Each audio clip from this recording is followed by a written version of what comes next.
Get ready to pay even more for groceries in the new year. While food prices have been jumping through the pandemic, a new report shows our bills could soon be hitting record highs. A 5 to 7% increase will not only add strain to families already struggling, but also impact the restaurant industry and force many to find alternative ways to make their food last longer.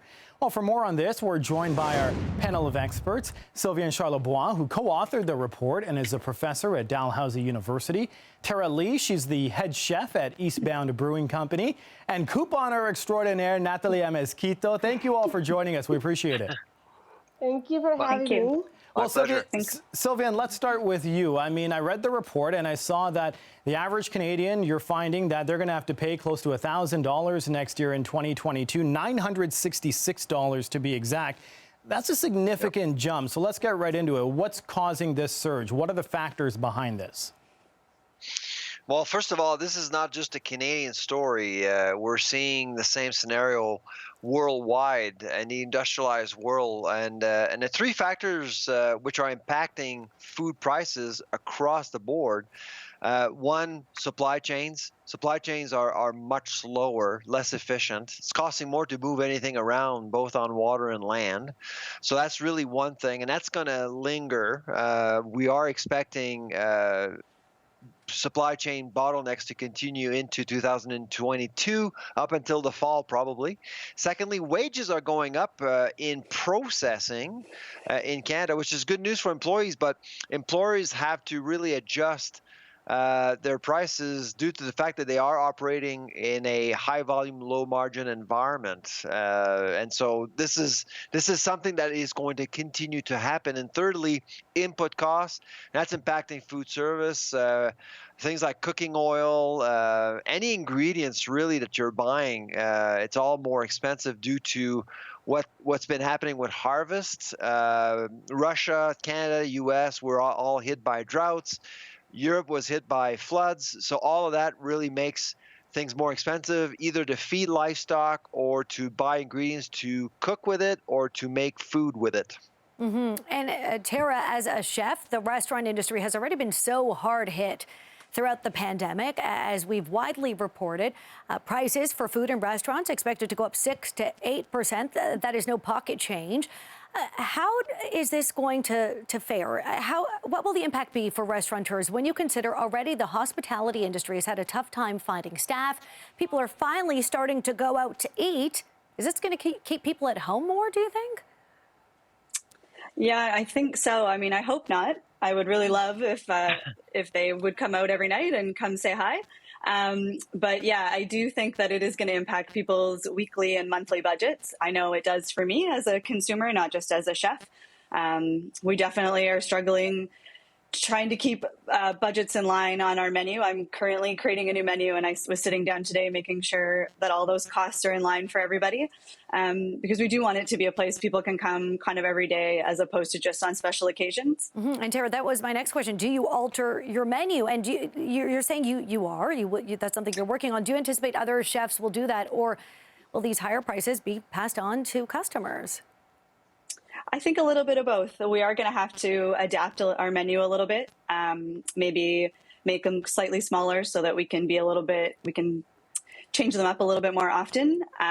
But I think we're going to have to increase our prices a little bit. I know early in the pandemic, we were hesitant to do that, just so the impact on the customer wouldn't be seen as much. But unfortunately, with some things doubling in price, things like canola oil, things like that, unfortunately, I don't think that's going to go away.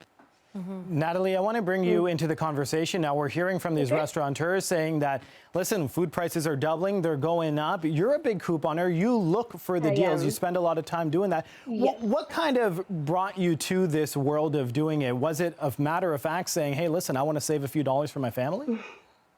Well, I honestly always been passionate about saving and finding deals.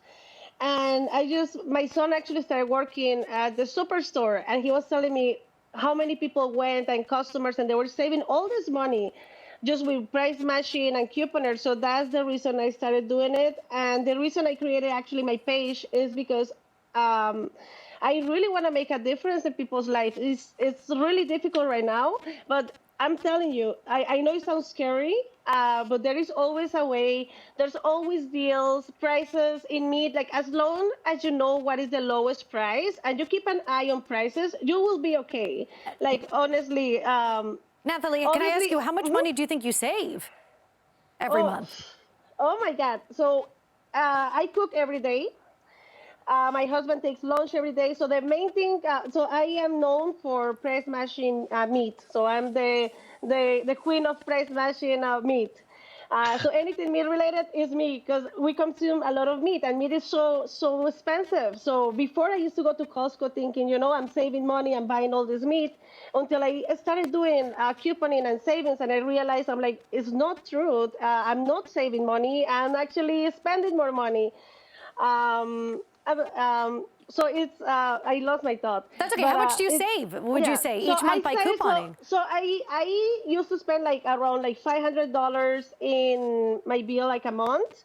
And right now, honestly, it could be between 50 to 100 a week. Wow. But I actually stock up. It's not like I'm just buying the groceries for the week. No, I'm actually putting meat away or veggies, freezing vegetables. So there's so much about couponing. People get scared. People think it's just coupons, and some people are embarrassed of using coupons. But I'm just telling you, if you only start by price matching, you could save a lot of money. Like even on meat, yesterday I went to buy chicken, and I saved the tray was $9, and I saved $6. So you're saving like a lot of money. You're Wow. paying $4 or $5 for drumsticks. And the thing is, it sounds really difficult, but there's a whole community out there. We do the work for you guys. We do it for free.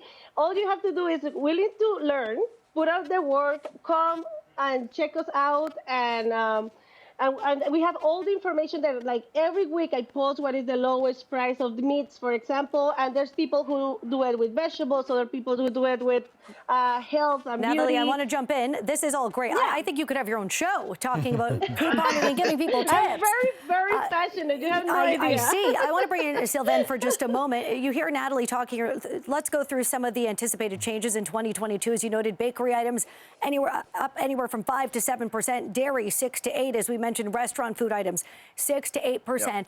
People who already shop at more discount food stores, are they going to feel the hit? I feel like over the years, Sylvain, we have reported on things like an increase in price for chocolate or dairy. And to be frank, I go to the grocery store and a discount store and I don't notice so much. This sounds like people will notice. No, absolutely. In fact, actually, grocers in the last month or so, we've heard most of grocers in Canada announcing that they were converting many stores into discount stores. That's a sign. That's a sign right there. There's going to be more people looking for deals, more people who are going to be trading down as much as possible, letting go of national brands, and they'll go for house brands as much as possible to save money. But and when was the last time, Sylvain, we saw this? These prices, well, the increase like this? I'm sorry, I forgot. I missed your question. Oh, when was the last time we saw a significant increase? Like you're reporting bakery items, an increase 5 to 7%, restaurants 6 to 8, dairy 6 to 8. When would you say, was it the recession of 08? When was the last time there was a jump like this? I would say probably 2014 sticks out because of beef. If you remember, beef actually went up 25% in a month. So that was really a drastic year. But other than that, it's been. I mean, the food inflation rate in Canada has been high. But to Natalie's point, I actually must say, even though food prices are going up, which is really what we measure, it doesn't necessarily mean you have to spend more on food. If you're strategic about it, and if you commit to a plan, you can save. I agree.